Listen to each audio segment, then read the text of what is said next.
There is a moment in the history of Israel where everything that would come after might never have happened. Not the fall of Jerusalem, not the exile, not the destruction of Solomon's temple. All of that had a root cause, and that root cause was not an army. It was not an invasion. It was a sick king who recovered and celebrated too much. Think of it this way. 70 years of Babylonian exile. The temple razed the ground. The tribal lines mixed and lost forever. The national identity of Israel fragmented in a way from which it never fully recovered. All of that collapse has a traceable point of origin, and that point is a diplomatic visit that a convalescing king should never have received. But there is something more, something almost no one connects. If Hezekiah dies when God had originally determined, Manasseh is never born. And if Manasseh is never born, the prophecy of judgment upon Judah does not activate in the same way, which means that the Babylonian exile as it happened depended on Hezekiah living. The miraculous healing of a king could have been the direct cause of the destruction of Jerusalem. Welcome to BibleVERSE, where we explore alternative biblical universes. This is what would have happened if Hezekiah had not shown his treasures to Babylon, or if he had simply died. There is a character in this story that no one mentions. It is not Hezekiah. It is not Isaiah. It is not Nebuchadnezzar. It is Merodach-Baladan, king of Babylon. He sent envoys to Hezekiah with letters and a gift, apparently to congratulate him on his recovery. That is what the text says in 2 Kings 20 verse 12. A diplomatic visit. Cordial, formal. But Merodach-Baladan was not a king of protocol. He was the most persistent rebel of the ancient world. He rose against Assyria not once but twice. He was defeated both times. And in the exact period in which he sends that delegation to Hezekiah, he was looking for allies against Sennacherib, the Assyrian king who had devastated the north of Israel and was now threatening Judah. That completely changes the nature of the visit. It was not a congratulation. It was a covert proposal for a military alliance. And Hezekiah, who had just seen the angel of the Lord destroy 185,000 Syrian soldiers in a single night, who had just miraculously received 15 additional years of life, welcomed those envoys and showed them everything. The text says everything.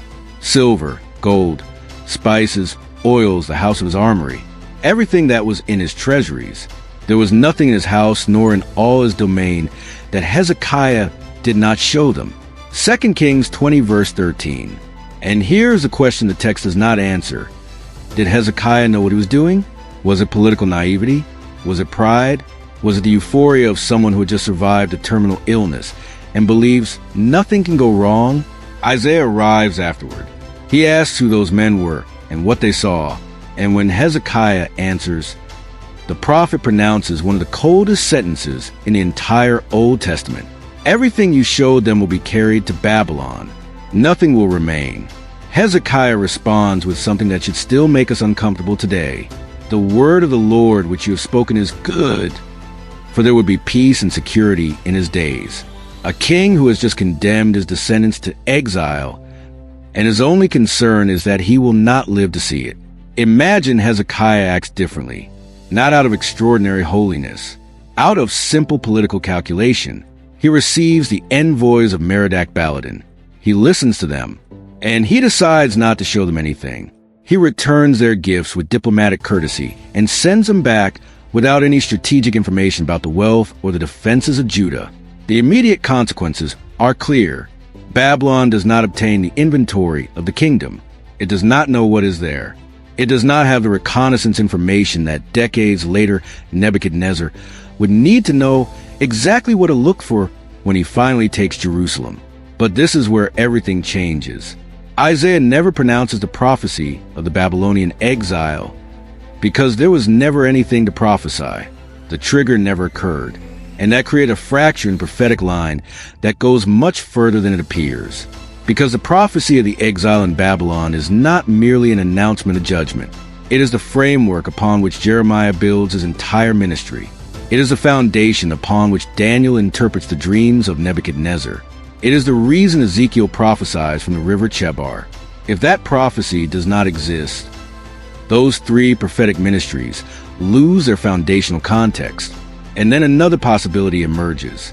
Without the exile as a central event in the history of Israel, the messianic expectation takes a different shape. A people who were never taken captive do not develop in the same way the theology of restoration.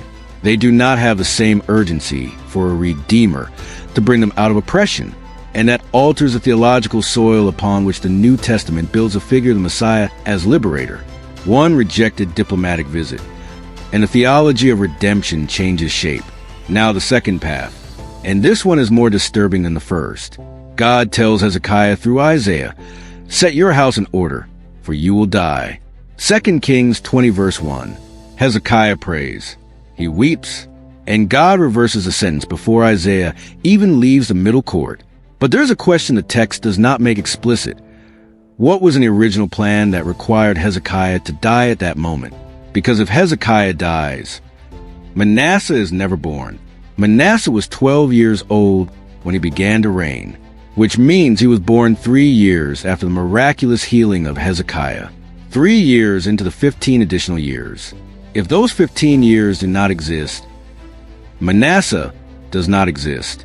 And here is where things begin to spiral out of control.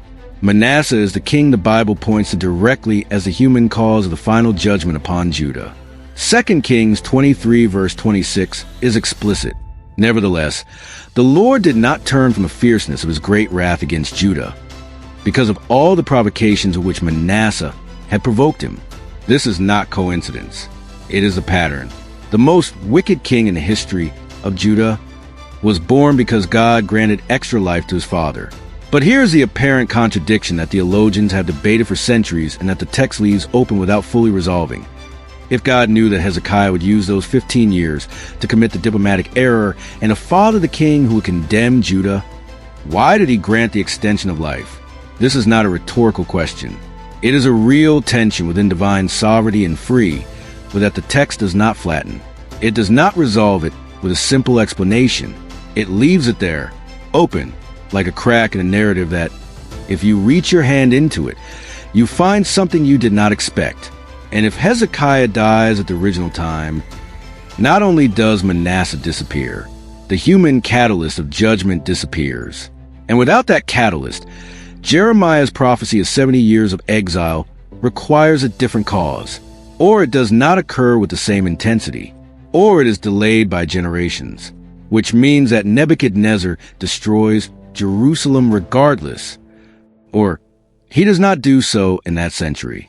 And if he does not, Daniel is never taken captive. He never interprets the dream of the statue, and the revelation of the 4 world empires, upon which much of apocalyptic prophecy in both the Old and New Testaments is built, is never recorded. One reversed death, and the book of Daniel does not exist as we know it. Now connect the 2 previous paths and follow their logic to the end. In the first, Hezekiah lives but rejects Babylon. The exile does not happen in the same way. In the second, Hezekiah dies and Manasseh is never born. The judgment lacks its recorded human trigger. But there is a third scenario that neither of the 2 considers.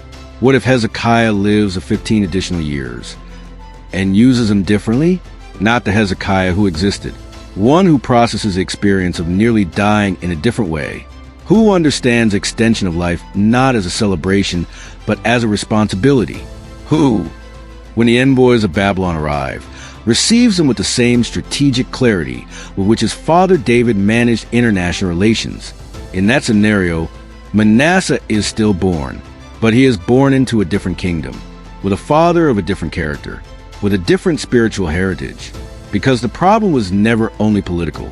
The text in 2 Chronicles 33 says something that almost no one cites when speaking of Manasseh, that at the end of his life, after being taken captive to Babylon with hooks and chains, Manasseh humbled himself, prayed, and God restored him. The most wicked king of Judah had a conversion at the end of his life. The text says so. You only have to read it in full, which means Manasseh was not beyond redemption. He was moldable, and if the environment in which he grew up had been different, the direction of his reign could have been different. And here is the implication that connects everything to the present. This same thing happens today when we assume that the damage is already done, that the decisions of a previous generation completely determine the destiny of the next. The text about Manasseh says that is not so, but it also says that context matters.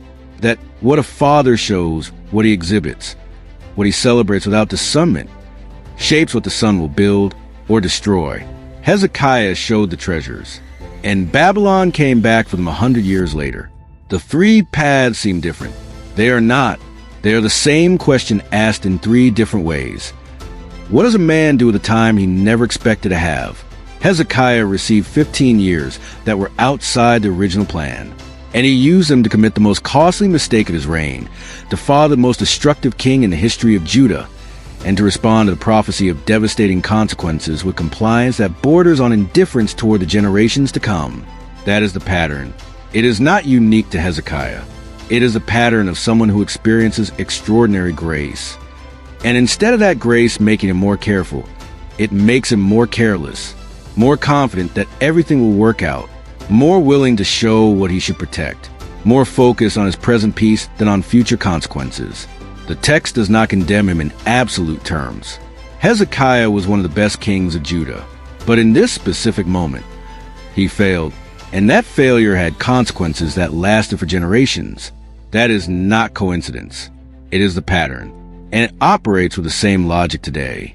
So this is what we have: a king who survived the impossible, who received time that no one else in the Bible received in that way, and who used that time to unleash, without knowing it, the chain of events that would end in exile, the destruction of the temple, and the scattering of Israel, not out of wickedness, out of carelessness, out of poorly managed euphoria, out of showing what he should have protected to people who would return for it.